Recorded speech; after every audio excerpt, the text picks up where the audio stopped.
अस्सलाम वालेकुम। आज जज्बात की जो बात है वो तो आपके साथ हमारी यहाँ मौजूदगी बतला रही है कि हमारे जज्बात कितने अच्छे हैं। इस वक्त आप लोगों से मुखातिब होना ऐसा लग रहा है क्योंकि आप सब माशाअल्लाह मुहिब्बे वतन हैं। आपके सामने कुछ कहना ऐसा ही है जैसे सूरज को दिया दिखलाने के मुतरादिफ है। ये तो सब जानते हैं पाकिस्तान कैसे बनाना, और ये आप लोग मुझसे ज़्यादा बेहतर जानते हैं क्योंकि आपके पास ज़्यादा नॉलेज है, गूगल भी है आपके पास तो।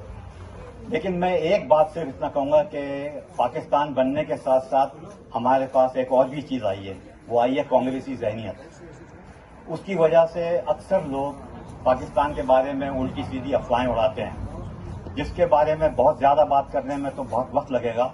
मुख्तसरन मैं सिर्फ एक बात बतला रहा हूँ क्योंकि अभी मैं कुछ देर पहले भी बतला रहा था कि 1976 में लॉर्ड माउंटबेटन आयरलैंड में उन्होंने बीबीसी को एक इंटरव्यू दिया था।